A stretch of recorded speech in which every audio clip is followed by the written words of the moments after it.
আমাদের এই বর্তমান আর ভবিষ্যৎকে সুন্দর করার উপায় কি? কেউ বলবেন আজ নিরন্তর পরিশ্রম করতে থাকো, কর্ম এবং চেষ্টা করতে থাকো।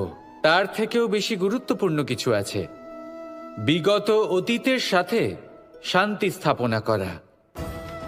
কারণ অনেক সময় আপনার এই অতীত আপনাকে সামনে অগ্রসর হতেই দেয় না। আর অতীতের এই বিতৃষ্ণা যদি আপনি ভুলতে না পারেন, তাহলে বর্তমানের এই মিষ্টি সুখ আপনি কিভাবে উপভোগ করবেন, ভবিষ্যৎকে কিভাবে সুন্দর বানাবেন? তাই এই অতীতকে ভুলে যান, এর থেকে যা শিক্ষা প্রাপ্ত করার করে নিন, আর বর্তমান এবং ভবিষ্যৎকে আরো সুন্দর করে তুলুন। আর আমার সাথে ভালোবেসে বলুন, রাধা রাধা। জীবনে অনেক সময় আমরা সমস্যার জালে এমনভাবে জড়িয়ে পড়ি যে আমরা বুঝতেই পারি না যে আমাদের কি করা উচিত, কার সাহায্য চাইবো, কার সাথে দেখা করব, বুঝতেই পারি না। অনেক সময় এমন হয় যে সমস্যা আমাদের থেকে শুরু হয় না, অন্য কারোর থেকে শুরু হয়। অনেক সময় এই সময় এমন খেলা খেলে যে আপনি সেই সমস্যায় ফেঁসে যান। কিন্তু সমস্যা যেখান থেকেই শুরু হোক না কেন, সেই সমস্যার সমাধান আপনাকে করতেই হবে। অনেক সময় মানুষ এমন বলেন, আমার অতীত এত বাজে, সেটা শুধরে কি হবে? এই ভুলটাই তারা করে বসেন। দেখুন, আগে যা হয়ে গেছে, যা শুধুই অতীত, যা সত্য তা কখনো বদলানো যাবে না। কিন্তু এটাও সত্যি যে এখন থেকে সামনের যে পথ, সেটাও আপনার হাতে রয়েছে। আপনি একে ভালোও বানাতে পারেন, খারাপও বানাতে পারেন। তাই আপনার এটা শুধরে নেওয়াই উচিত। কারণ মানুষ আসলে তার নিজের অতীতকে নয়, তার বর্তমানকে প্রভাবিত করতে পারে। এই বর্তমানই পরবর্তীকালে অতীত হবে, যা আপনি শুধরে নিতে পারেন। তাই আপনি সেই চেষ্টাই করুন, নিরন্তর চেষ্টা করুন। ধন্যাত্মক দৃষ্টিভঙ্গি নিয়ে নিজের বুদ্ধি প্রয়োগ করুন, সাহসের সদ্ব্যবহার করুন, যাতে আপনার আগামী সময় আপনি আরো ভালো করে তুলতে পারেন। আপনার সমাপ্তি আর সমাপ্তির পথে এই যাত্রা, তাকে আপনি সুখময় করে তুলতে পারেন। তাহলে এটাই করুন আর আমার সাথে ভালোবেসে বলুন, রাধা। মানুষের সবথেকে বড় শক্তি কি? তার বাহুবল, অর্জন করা ধন, নাকি তার পেছনে দাঁড়িয়ে থাকা তার সমর্থক বা প্রশংসকদের দল, নাকি ঈশ্বরের আশীর্বাদ? সেটা কি? মানুষের সবথেকে বড় শক্তি হলো একটাই, আর তা সকলের মধ্যে আছে। আর তা হলো তার নিজের অস্তিত্ব, যা অন্য কারোর মধ্যে নেই।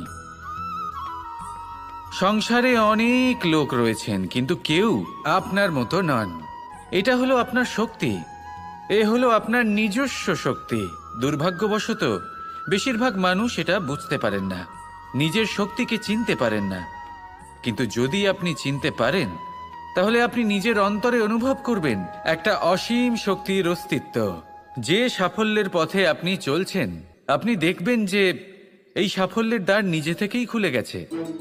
শুধু প্রয়োজন হলো নিজের এই শক্তিকে চিনে নেবার, নিজের এই বিশেষত্বকে বোঝার। কারণ এই যে আপনার বিশেষত্ব, এ কোনোদিনও আপনার থেকে দূরে চলে যাবে না, চিরকাল আপনার সাথে জড়িত থাকবে। যদি আমি বাহুবলের কথা বলি, সময়ের সাথে সেটা চলে যাবেই। যদি কথা বলি অর্জিত ধনের, তাহলে সময়ের সাথে সেটাও চলে যাবে। মিত্র, পরিবার, বন্ধু, আশীর্বাদ, এই সব কিছু আপনার থেকে দূরে চলে যেতে চলেছে, সেটা আপনিও জানেন।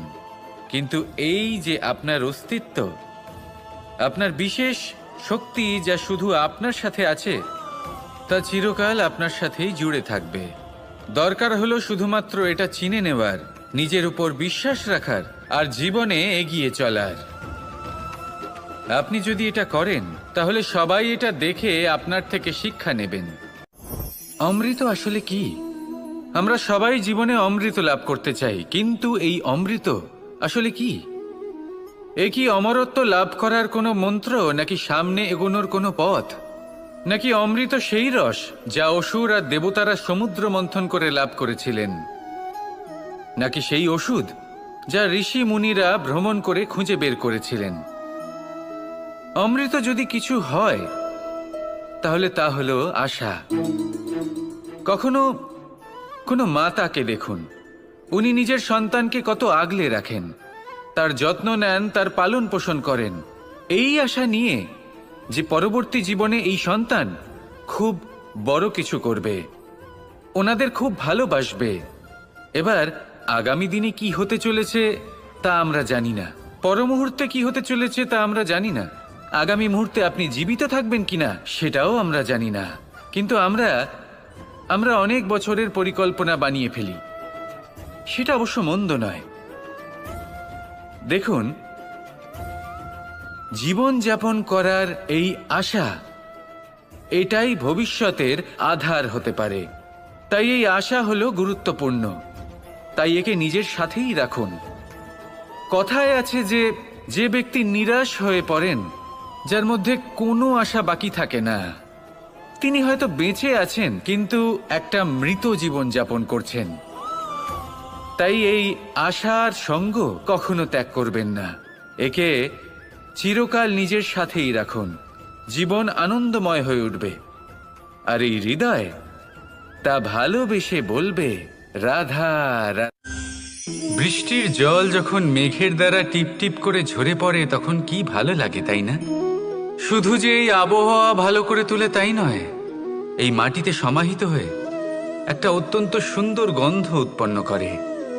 এই লতাপাতা, এই বৃক্ষ এদের জীবন দান করে, এদের পুষ্ট করে তোলে, আর তার সাথেই অনেক জীবের কল্যাণ করে। কিন্তু ভাবুন, যখন বজ্রপাত হয় তখন কি হয়? এই সমস্ত জলের ফোঁটা অনিয়ন্ত্রিত হয়ে যায়, একটা ভয়ানক বন্যার রূপ নিয়ে নেয়, যা শুধুমাত্র মহাবিনাশ করে। এর সারমর্ম কি? এর সারমর্ম হলো কর্ম করুন, কিন্তু তার নিয়ন্ত্রণ রেখে। যদি আপনি নিয়ন্ত্রণে না থাকেন, তাহলে আপনিও জীবনরূপী এই বর্ষার পরিবর্তে ভয়ানক বন্যার রূপ ধারণ করবেন। এবার বিকাশ ঘটাবেন নাকি বিনাশ, সিদ্ধান্ত হলো আপনার। যদি বিকাশ ঘটাতে চান, তাহলে নিজের কর্মের সাথে সাথে নিজের মনকেও নিয়ন্ত্রণ করতে শিখুন।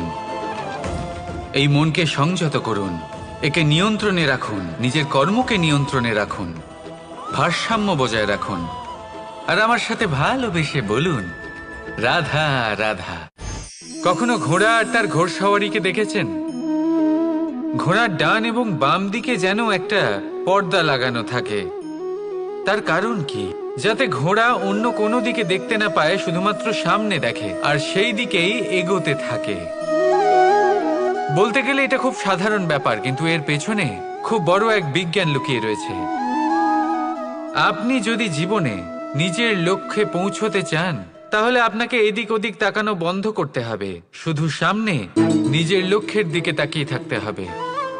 তখনই জীবনে সাফল্য লাভ করবেন। ঘোড়া তো শুধুমাত্র এক পশু, তার উপরে লাগাম পরাতে হয়, চোখের ডান এবং বাম দিকে পর্দা পরিয়ে দেওয়া হয়। আপনি হলেন মানুষ, আপনাকে লাগাম কে পরাবে? কেউ না, এটা আপনাকে নিজেকেই করতে হবে। মনের গভীরে প্রবেশ করুন আর আবেগগুলিকে লাগাম পরান, তাদের নিয়ন্ত্রণ করতে শিখুন। আর নিজের দৃষ্টি সামনে, শুধু নিজের লক্ষ্যের দিকে। মনে রাখবেন, যদি আপনার দৃষ্টি শুধুমাত্র নিজের লক্ষ্যে থাকে, তাহলে লক্ষ্য ভেদ অবশ্যই করবেন। যদি একাগ্রতা এদিক ওদিক চলে যায়, তাহলে লক্ষ্য হারিয়ে যাবে। রাধা রাধা। রাজ্য, শাসন, সাম্রাজ্য, সংস্থাপনা, এগুলিকে সফল কখন বলা যেতে পারে? কোনো কোনো বুদ্ধিজীবী বলেন তখন যখন চারিদিকে শান্তি থাকে, কারোর মনে কোনো প্রশ্ন থাকবে না, শঙ্কা থাকবে না। কিন্তু আমার মনে হয় এটা অনুচিত। কোনো রাজ্যের পক্ষে বা কোনো শাসনকালে সবথেকে বড় সংকট তখন আসে যখন সবথেকে বেশি যোগ্য ব্যক্তি বা সবথেকে বেশি বিদ্বান ব্যক্তিও শুধু মুখদর্শক হয়ে বসে থাকেন। মনে প্রশ্ন আসতে থাকে কিন্তু জিজ্ঞেস করেন না, শঙ্কা উৎপন্ন হয় কিন্তু ব্যক্ত করতে পারেন না। এটা খুবই অনুচিত। এই যে প্রশ্ন, তা আসা খুব ভালো। এই প্রশ্ন অকারণে আসে না, কোনো সমস্যার কারণেই আসে। এই প্রশ্নের দ্বারা আপনি সেই সমস্যাগুলি দেখতে পাবেন যাতে আপনি এতদিন অনভিজ্ঞ ছিলেন। আর যত প্রশ্নের নিবারণ আপনি করবেন, ততই আপনার রাজ্য, আপনার শাসন আরও শ্রেষ্ঠ হয়ে উঠবে। এই প্রশ্ন, এই শঙ্কা, এগুলো আপনাকে সমাধানের চূড়াতে অবশ্যই নিয়ে যাবে। সেই জন্য না প্রশ্ন করা অনুচিত, আর না শঙ্কা ব্যক্ত করা অনুচিত, আর না তিনি মূর্খ যিনি প্রশ্ন করেন, শঙ্কা ব্যক্ত করেন। তাই এনাদের কখনো দূরে করে দেবেন না, এনাদের নিজস্ব মতামত রাখতে দিন। যখন সবাই মিলে একমত হবেন, তখন নিশ্চিত রূপে বলা যায় যে এই রাজ্য, এই শাসন, এই সংস্থাপনা সাফল্যের শিখরে রয়েছে। তাহলে আসুন আর আমার সাথে ভালোবেসে বলুন, রাধা। প্রকৃতি, নিয়তি কখনোই কারোর সাথে পক্ষপাত করে না, প্রত্যেককে জীবনদান দেয়, সমান সুযোগ প্রদান করে। এটা সেই ব্যক্তির উপরে নির্ভর করে যে সে কিভাবে তার থেকে লাভবান হয়ে উঠবে। তার নির্বাচনের উপর নির্ভর করে, তার দৃষ্টিভঙ্গির উপর নির্ভর করে যে সে কতটা ধনাত্মক বা কতটা নেতিবাচক। দুই ধরনের মানুষ হন। এমন কিছু মানুষ হন যারা প্রত্যেক পরিস্থিতি, প্রত্যেক সমস্যা এবং বিপদে সুযোগ খুঁজে বের করেন। আর কিছু এমন মানুষ রয়েছেন যারা যে কোনো সুযোগে কোথাও না কোথাও থেকে একটা সমস্যা খুঁজে বের করেন। এবার আপনি কি চান? আপনি সুযোগ চান, তাহলে সুযোগ পাবেন। আপনি সমস্যা পেতে চান, সমস্যা তো আপনি চাইলেই খুঁজে পাবেন। চয়ন আপনারই, যে আপনি কতটা ধনাত্মক থাকতে চান, কতটা নেতিবাচক থাকতে চান। ধনাত্মক থাকুন, জীবনে সব কিছু সম্ভব হবে। আসুন আর আমার সাথে ভালোবেসে বলুন, রাধা রাধা। যখনই আমরা কথা বলি জলরাশির বিষয়ে, যখন আমরা তুলনা করি, তখন আমাদের খুব ভালো লাগে মিষ্টি সরোবর, পুকুর, নদী। আর আমরা অপেক্ষা করে থাকি সাগরের জন্য, সমুদ্রের জন্য। কেন করি? কারণ এই সাগর, এই সমুদ্র, এ হলো অত্যন্ত বিশাল আর ভয়ানক। এর জলও কিন্তু নোনতা, যা আমরা পান করতে পারি না। কখনো ভেবে দেখেছেন এই সমুদ্রের অন্তরে এই নোনতা জল, এই নোনতা ভাব, এটা আসে কোত্থেকে? এই যে সমুদ্র, যে প্রবাহমান নদীর থেকে যে খনিজ নির্গত হয়, তার ভান্ডার হলো এটা। সেই খনিজকে নিজের অন্তরে গ্রহণ করে, সেই নোনতা ভাব নিজের মধ্যে সমাহিত করে, আর তারপর সেই নোনতা জল বাষ্পে পরিণত হয়ে ওপরে উঠে যায়, যা মেঘ হয়ে আপনার ওপর মিষ্টি বৃষ্টি হয়ে ঝরে পড়ে। এ হলো সমুদ্রের ত্যাগ, যার জন্য আপনি মিষ্টি জল পান করতে পারছেন, সে নদী থেকেই হোক বা সরোবর থেকে। সেই জন্যই হয়তো সাগর হলো এত মহান, হয়তো সেই জন্যই রত্ন সাগরে পাওয়া যায়। তাই মনে রাখবেন, ক্ষমতা তারই হয় যে ত্যাগ করতে জানে, কোনো বিষকে নিজের মধ্যে ধারণ করে নিতে জানে। তাহলে আপনিও এটাই করুন, এতটাই শক্তিশালী হয়ে উঠুন, আর আমার সাথে ভালোবেসে বলুন, রাধা রাধা। বৃষ্টির ফোঁটা কত ছোট, কিন্তু সাগর কত বড়, হিমখণ্ড কত ছোট, হিমালয় কত বড়। কত পার্থক্য আছে দেখুন, দশরথ পুত্র রাম আর শ্রীরাম। দেখুন, একটা ফোঁটা একসাথে মিলিত হয়ে তখন এই বিশাল সাগর তৈরি হয়। সকল হিমখণ্ড যখন একসাথে মিলিত হয়, তখন এই বিশাল মহান হিমালয় গঠিত হয়। সেইভাবেই একটা ছোট্ট বনবাস দিয়ে শুরু হয়েছিল একটা যাত্রা, রাম থেকে শ্রীরাম হবার পথে, মর্যাদা পুরুষোত্তম হবার জন্য। কিন্তু এর থেকে আপনি কি শিখলেন? বিন্দু আসলে মহান নয়, মহান হলো সাগর। হিমখণ্ড মহান নয়, মহান হলো হিমালয়। অর্থাৎ কোনো মহান কাজ করার জন্য বা মহান হবার জন্য আপনাকে আরম্ভ করতে হবে ছোট থেকে। একটা অত্যন্ত সরল কিন্তু একটা গুরুত্বপূর্ণ কথা আমি আপনাকে বলতে চাই। দেখুন, আরম্ভ করার জন্য প্রথমেই আপনার মহান হবার কোনো প্রয়োজন নেই, কিন্তু হ্যাঁ, মহান হবার জন্য প্রথমে আরম্ভ করা অত্যন্ত প্রয়োজনীয়। আপনি যদি শুরুই না করেন তাহলে কখনো মহান হতেই পারবেন না। প্রকৃত নিষ্ঠা দ্বারা আরম্ভ করুন। আপনার পদক্ষেপ, আপনার কর্ম যতই ক্ষুদ্র হোক না কেন, তা করতে থাকুন, নিরন্তর চেষ্টা করতে থাকুন। তারপর দেখবেন এই যে মহানুভবতা নিজে পথ চলে আপনার কাছে আসবে। জীবন, এই জীবন আসলে কি? শ্রম করি আর তার ফলও আমরা ভোগ করি, কিন্তু অনেক সময় এরকম হয় যে পরিশ্রম আমরা করি কিন্তু বাহবা অন্য কেউ পেয়ে যায় বা অন্য কেউ নিয়ে যায়। এবার এই সময় আমরা নিরাশ হয়ে পড়ি, হতাশ হয়ে পড়ি, তারপর কাজে আমাদের একটুও মন বসে না। আমরা আমাদের পূর্ণ যোগদান করা বন্ধই করে দিই। চিন্তা করতে থাকি যে পুনরায় যদি এরকম পরিশ্রম করি আর পুনরায় সেই পরিশ্রমের বাহবা অন্য কেউ নিয়ে যায়, তাহলে সেই পরিশ্রম করেই বা কি লাভ? আর তার পরিণাম, এই সংসার আপনাকে নিকৃষ্ট মনে করতে শুরু করে। এবার আপনি জিজ্ঞেস করবেন এরকম সময় কি করা উচিত। আপনাকে একটা কথা বলে রাখি যে যদি আপনি এই নিয়ে চিন্তাই না করেন যে আপনার পরিশ্রমের বাহবা অন্য কেউ পেয়ে যাবে, তাহলে আপনি এই সংসারে মহান থেকে মহানতর কাজ করতে পারবেন, প্রত্যেকবার নিজের থেকে ওপরে যেতে পারবেন।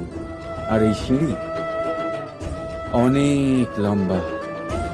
তাই মনে রাখবেন, যখন কোনো বাগানে ফুল ফোটে তাহলে লোকে মালিকে বাহবা দেয়, কিন্তু যখন সুগন্ধ বেরোয় তখন লোকে মালিকে নয়, সেই ফুলকে মনে রাখে। সেই জন্য নির্বিকার হয়ে চেষ্টা করতে থাকুন, পরিশ্রম করতে থাকুন। আপনি বাহবা অবশ্যই পাবেন। যদিও বা আপনাকে বাহবা দিতে লোকে ভুলে যায়, এই প্রকৃতি কখনো ভুলবে না।